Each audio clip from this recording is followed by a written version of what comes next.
Hey, it's me, MLB. Here is chapter 86 of Cute Little Love Letters, and this one is titled Wedding Day Part 2. Oh yeah, Denki said, reaching for his pants pocket with his free right hand and fishing around in there looking for the paper that he had written his vows on, but he was unable to find them. He hummed, unable to let your other hand go to feel in his other pants pocket because of your hands being tied by the delicate lace gem. Sero? Could you...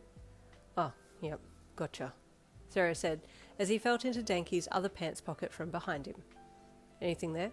Denki asked, his pants being pulled askew by Sero fishing around in there. Nope, Sero replied, as he pulled his hand out. Try the top pocket, Denki asked, so Sero reached over Denki's left shoulder and felt into his top coat pocket. Is it there? Denki asked again, suit jacket being swished this way and that. No, Sero said sadly. Man, where did I put my vows? Denki said out loud. Oh, dude, I have them in my pocket, Sero suddenly said, reaching into his own top pocket and pulling them out.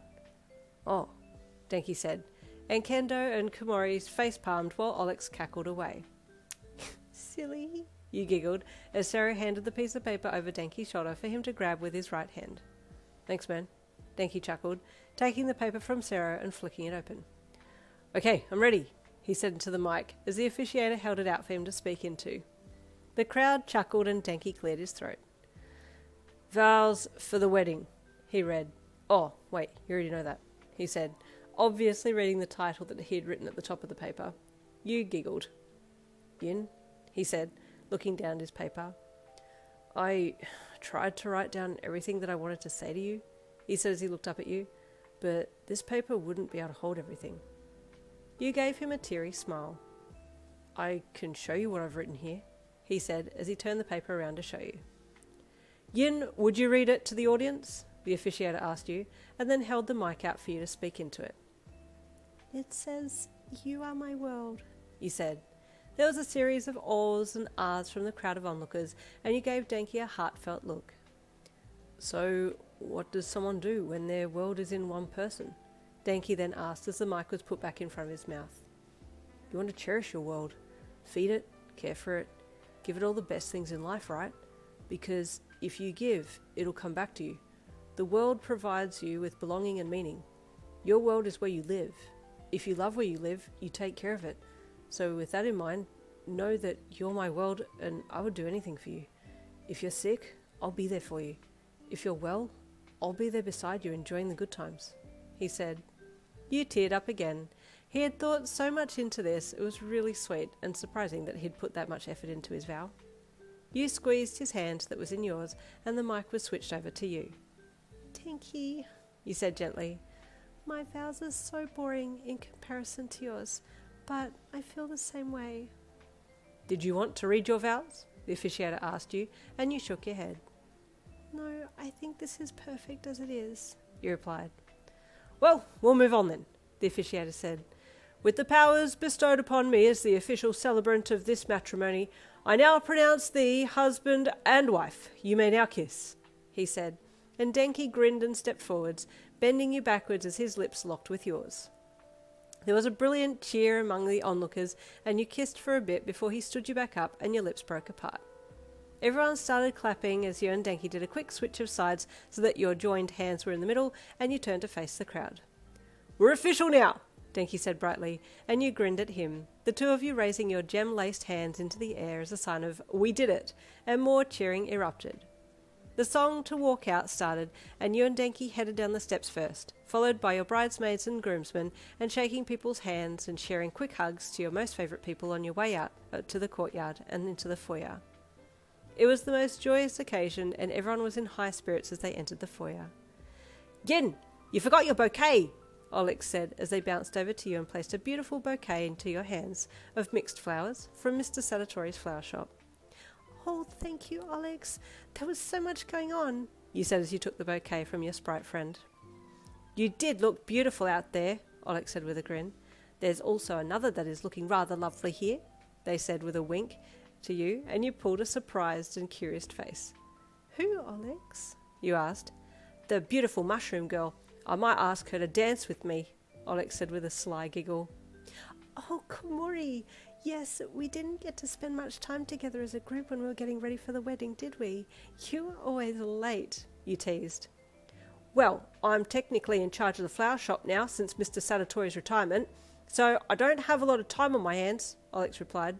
But I do wish that I had come a little more often. But not to worry, I'll work my charm in the short time that we have today. I'm sure you will, you replied with a smile. Yin, my wife, Denki said brightly as he turned to you after talking to some other people. The photographer is calling for photos. Oh yes, you replied with a smile. Let's go. Everyone, Denki shouted. Photos outside. And you and he led the way while everyone else followed after. Yin, my love, you have some cute little butterflies on your crown. Let me shoo them before the photo, Mrs. Zenso said as she bustled over to you. Oh, please, you begged. They're very special. Leave them there, please. I would like them to be in the photo, you said. Oh, are they tame ones? She asked. They've been on your crown the whole time. I watched them. They're not tame, but I do love them so, you replied with a smile to her.